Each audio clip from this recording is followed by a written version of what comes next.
तो क्या हाल चाल दोस्तों। कुछ दिनों पहले मैंने एक वीडियो देखी। इस वायरल रील में बताया गया है कि जब आप ऑनलाइन सामान मंगाते हो तो उसके डब्बे को आप बाहर कूड़े में फेंक देते हो, लेकिन उस डब्बे में आपका पूरा डिटेल्स अगर वो किसी गलत आदमी के हाथ में लग जाए तो वो कुछ भी आपके साथ गलत कर सकता है, लाइक ब्लैकमेलिंग। भाई कोट पैंट पहन के आदमी कुछ भी बोल देता है, ये बिल्कुल वाहियात बात है। इस डिलीवरी बॉक्स में कुछ भी ऐसा नहीं होता। क्यूआर कोड होता है जिसमें केवल ट्रैकिंग आईडी होती है कि डिलीवरी पार्टनर ये ट्रैक कर सके कि प्रोडक्ट डिलीवर्ड हुआ या नहीं। हाँ, उसमें आपका एक एड्रेस होता है, लेकिन एड्रेस तो भाई दुकानों पर साइन बोर्ड पर फोन नंबर सहित होता है। तो क्या वो भी अपने साइन बोर्ड में आग लगा दें? हैं? आपको ब्लैकमेल किया जा सकता है। अरे ब्लैकमेलर के पास आपकी कैसी जानकारी होगी ना जो आप किसी को नहीं बताना चाहते और वो उसके पास है। ऐसे ब्लैकमेलर को आपका एड्रेस डस्टबिन में ढूंढना पड़ेगा क्या? ऐसा ब्लैकमेलर तो 2 दिन में पकड़ा जाएगा। भाई साहब, चप्पल पर सैनिटाइजर लगा के सूंघ के ऐसी रील बनाई जाती हैं। ऐसी रील को सीरियस लेने की कोई जरूरत नहीं है, तो डब्बे को फेंको। क्या ये इतना इजी है जितना ये बंदा या फिर इसी बंदे की तरह हम सब सोचते हैं?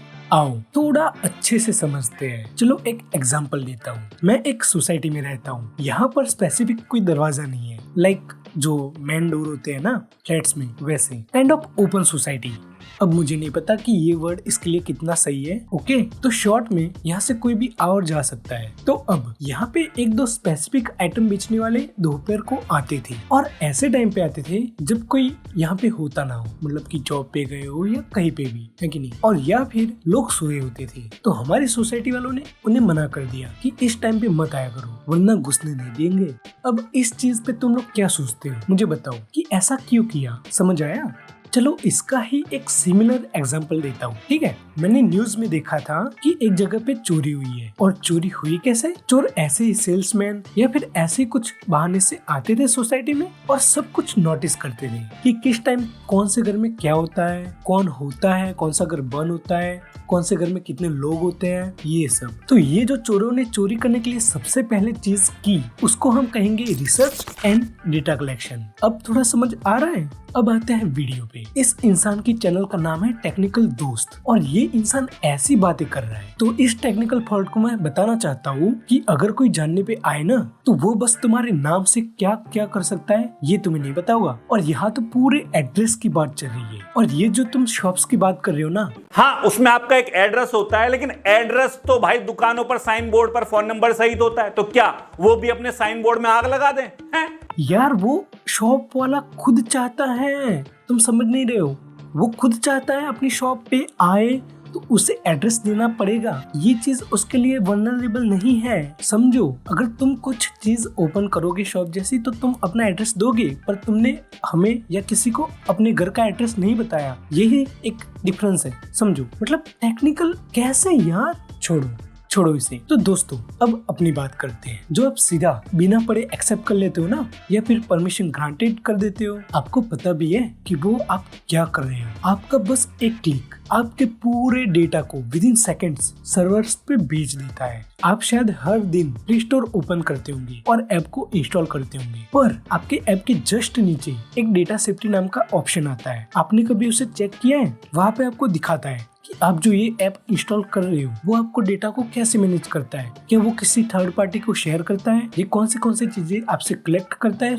और सब कुछ। जब आप कोई ऐप को एक्सेसिबिलिटी का परमिशन देते हो तो वो आपकी हर चीज देख सकता है, नोटिफिकेशंस भी, आपके स्क्रीन पे चल रही हर चीज वो देख सकता है और उसे कंट्रोल भी कर सकता है। और मैं ये नहीं कह रहा कि सारे ऐप्स गलत चीज करने के लिए ही परमिशन मांगते हैं, पर आप इन सब चीजों को चलो नहीं जानते, आपको नहीं समझ आता, पर इतना तो समझ सकते हो ना कि ये मैंने गैलरी का न्यू ऐप डाउनलोड किया है, इंस्टॉल किया है, तो इस ऐप को मेरे कॉन्टेक्ट का परमिशन क्यों चाहिए? शायद अब मेरी बात समझ आ रही होगी। एक और बात, मुझे ना वो है, अरे मतलब कि काइंड ऑफ प्राइवेसी फोबिया या नो प्राइवेसी फोबिया, क्या कहते हैं मुझे नहीं पता उसे। कमेंट में प्लीज कोई बता दो कि इसे क्या कहते हैं, तो मुझे भी सही इसका वर्ड मिल जाए कि क्या कहते हैं। ठीक है, मतलब कि मुझे थोड़ा सा डर लगता है ये जानते हुए भी कि हाँ इतना भी कुछ नहीं होता, पर फिर भी तो इसीलिए मैं ना सोशल मीडिया पे कुछ पोस्ट करता हूँ। और वो तो ठीक है, मेरे फोन में गूगल तक नहीं था, मैंने अनइंस्टॉल कर दिया था। मैंने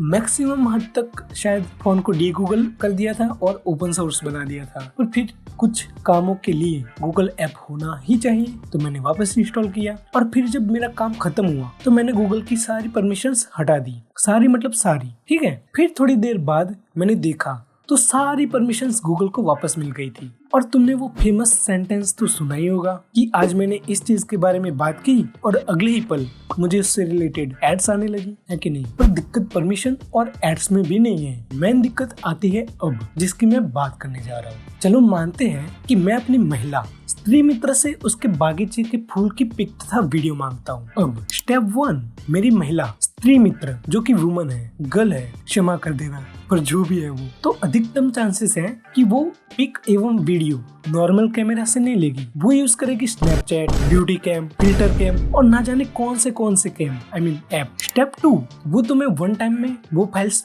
भेजती है या फिर विदाउट वन टाइम में भेजती है कि देखकर डिलीट कर देना। तो अब मानते हैं कि चलो वन टाइम में थोड़ा सेफ हो सकता है, पर विदाउट वन टाइम, अब तुम भी पुरुष लड़का हो और तुम उसको सेव कर लेते हो और नॉर्मल गैलरी या ऐप में तो रखोगे नहीं, फुल कोई देख लेगा ना, तो इसलिए तुम डाउनलोड करते हो most private hide app from play store. अब तुमने ऐप डाउनलोड करके सारे फुल की फोटोज और वीडियो वहाँ पे रख दी और अभी तुम मेरा वीडियो देख रहे हो। तुमने वो वाला पार्ट तो देखा ही होगा, अरे ये वाला, आपके ऐप के जस्ट नीचे एक डेटा सेफ्टी नाम का ऑप्शन आता है। आपने कभी उसे चेक किया है? वहाँ पे आपको दिखाता है कि आप जो ये ऐप इंस्टॉल कर रहे हो वो आपको डेटा को कैसे मैनेज करता है, क्या वो किसी थर्ड पार्टी को शेयर करता है, ये कौन सी चीजें आपसे कलेक्ट करता है और सब कुछ।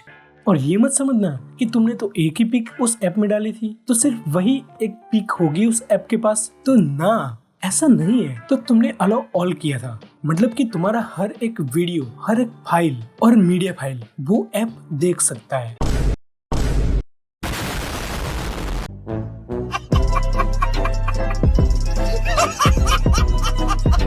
अब समझ आ रहा है ना कि लोन एप्स वालों के पास तुम्हारे कॉन्टैक्ट्स, फोटोज और ये सब कहाँ से आ जाता है। फिर उसके बाद क्या क्या हो सकता है वो तुम्हें पता ही होगा। इंस्टाग्राम और टेलीग्राम पे जो लोग लिंक्स मांगते हैं ना, क्या लगता है सबने अपनी मर्जी से डाला होगा? तो इसीलिए कह रहा हूँ कि अपनी प्राइवेसी को थोड़ा सा सीरियस लेना शुरू करो। और टेक्निकल फॉल्ट को बता दो कि सबने वो रील तो देखी होगी ना कि लड़की के रील से लोगों ने लड़की का नाम, उसकी माता का नाम और ये सब जान के उसका रिजल्ट तक निकाल दिया था। तो तुम्हारे अमेज़न के कवर की डिटेल से अगर किसी का इंटेंशन हो तो क्या कुछ नहीं कर सकता। तो बस आज की वीडियो में इतना ही, मिलता है किसी और वीडियो में। और हाँ, वीडियो पसंद आई हो तो सब्सक्राइब कर लेना, क्या पाप तो चाहिए। बाय।